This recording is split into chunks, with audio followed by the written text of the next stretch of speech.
रात के 11 बजे जब पूरा शहर सो रहा था,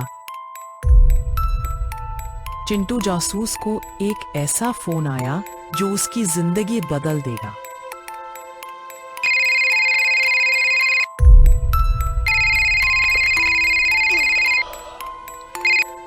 हेलो हेलो हेलो कौन है इतनी रात को? चिंटू, मुझे मदद चाहिए। हेलो। मैं मर चुका हूँ। ये सुनकर चिंटू के होश उड़ जाते हैं और कॉल कट हो जाता है। ये कैसी आवाज थी? कोई मजाक तो नहीं कर रहा?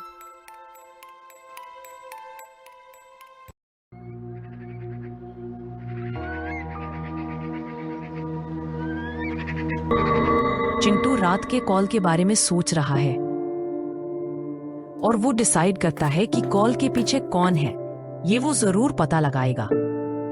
मुझे पता करना होगा ये कॉल कहाँ से आई थी और वो आखिर कौन था। चिंटू कॉल रिकॉर्ड्स चेक करता है पर वहां उसे कुछ भी नहीं मिलता है। फिर वो पड़ोसियों से पूछताछ करने निकल जाता है।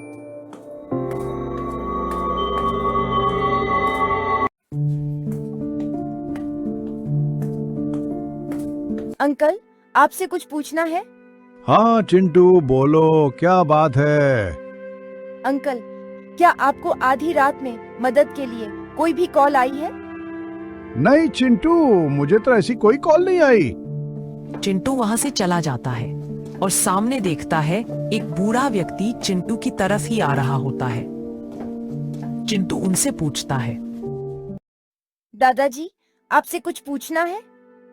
हाँ बोलो बेटा, क्या पूछना है तुम्हें? दादाजी, क्या आपको कभी आधी रात को मदद के लिए कॉल आई है? बेटा, मेरी तो उम्र हो गई है, इसलिए मुझे तो कुछ याद ही नहीं रहता। लेकिन वहां मेरे पुराने किराएदार रहते हैं, उनसे पूछो, शायद तुम्हें वहां से कुछ पता चल जाए। चिंटू वहां से निराश होकर दादाजी के घर की तरफ पुराने किराएदारों से पूछने चला जाता है।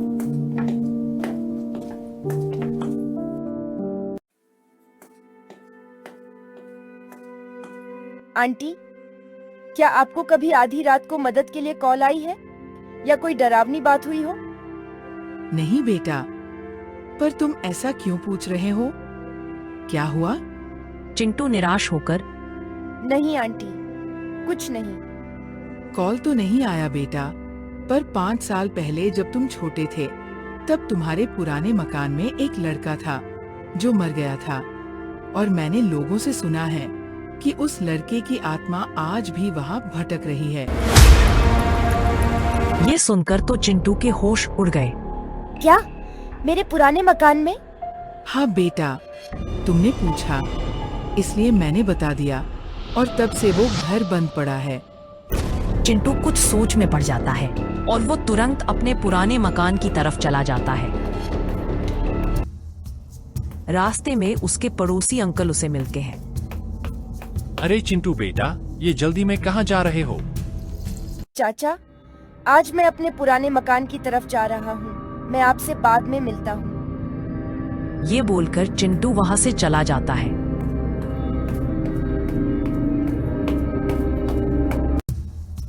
थोड़ी देर बाद वो अपने पुराने मकान के बाहर पहुंच जाता है और फिर चिंटू धीरे धीरे मकान के अंदर जाता है।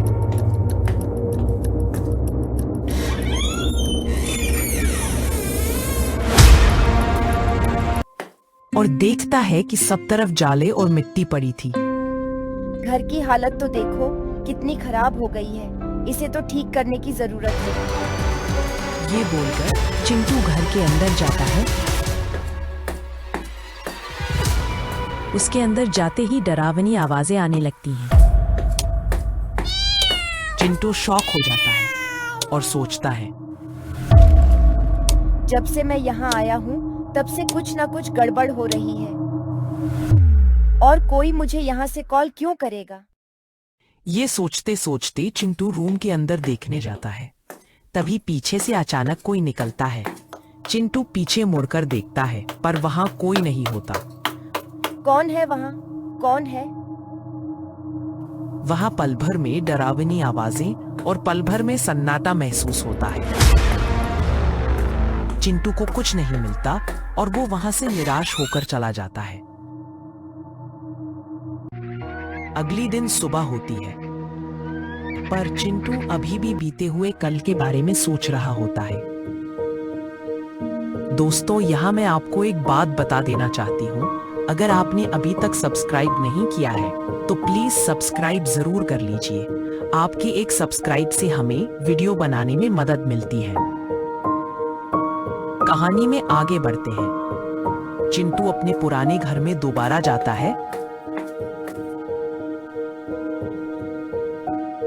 सवेरा हो चुका है। घर में हल्की रोशनी है पर हर चीज पर धूल जमी है। चिंटू थोड़ा सा अंदर जाकर देखता है कि वहां किसी के पैरों के निशान होते हैं। ये पैरों के निशान किसके हैं जो घर से बाहर जा रहे हैं? चिंटू देखता है कि पैरों के निशान काफी बड़े हैं, जबकि उसके पैर तो काफी छोटे हैं। ये निशान तो किसी आदमी के दिखाई देते हैं। इसका मतलब मेरे जाने के बाद कोई मेरे पीछे से निकला है। यहाँ कुछ तो गड़बड़ है। ये घर अब भी कुछ छुपा रहा है। दीवार पर एक पुरानी फैमिली फोटो लगी है जिसमें एक लड़का है। चिंटू उसे गौर से देखता है। यह वही लड़का है जो 5 साल पहले मरा था। चिंटू को अचानक एक पुरानी अलमारी दिखती है जिसे वो खोलता है, पर वो पूरी खाली होती है। लेकिन चिंटू की नजर अलमारी के ऊपर जाती है। वहां एक डायरी होती है। चिंटू डायरी खोलकर पढ़ने लगता है, जिसमें उस लड़के ने मरने से पहले अपनी मौत का कारण लिखा था। मेरा नाम राहुल है और आज मेरे जीवन का आखिरी दिन है। मैं मरने जा रहा हूं, पर मरने से पहले मैं आपको मेरी मौत का कारण बताने वाला हूं। मैं यहाँ सालों से रह रहा हूं।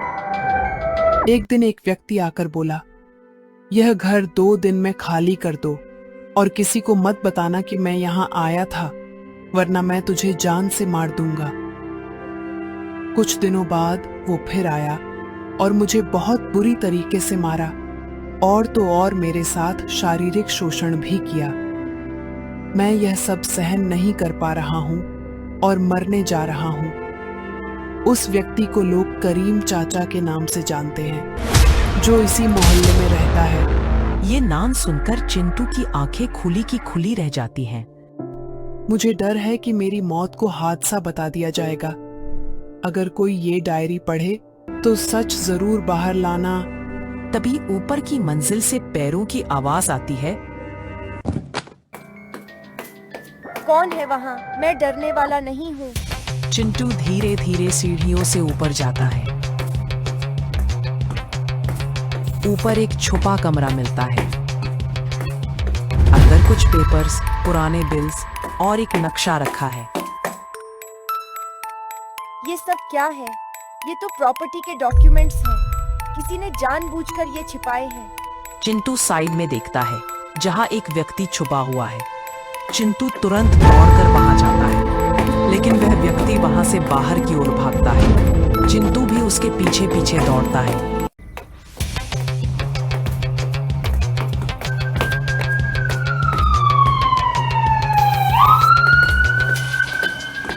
बाहर खड़ी होती है पुलिस। जी हाँ दोस्तों, चिंटू ने जब साइड में उस करीम चाचा को छुपा देखा तभी समझ गया था कि कातिल यही है और 100 नंबर डायल करके पुलिस को बुला लिया था। रुको अंकल, अब मैं जान चुका हूँ कि असली भूत कौन है, पर पुलिस के सामने ये बताओ कि आखिर आपने ऐसा क्यों किया? पड़ोसी चौंकता है और डर जाता है। तुमने मेरा सारा प्लान खराब कर दिया चिंटू। मैंने वो कॉल तुम्हें डराने के लिए किया था, ताकि तुम इस घर से दूर रहो। तुमने लोगों को डराकर ये घर सस्ते में खरीदने की साजिश की और उस बेगुनाह लड़के को मार दिया और उसकी मौत का फायदा उठाया। आपके खिलाफ पक्का सबूत है। आप गिरफ्तार किए जाते हैं। चिंटू, अगली बार तुमसे निपट लूंगा। सच्चाई को कोई नहीं हरा सकता, समझे चाचा? चिंटू की होशियारी और साहस से न सिर्फ सच्चाई सामने आई, बल्कि एक लड़के को इंसाफ दिलाया और गुनहगार को सलाखों के पीछे भी भेजा।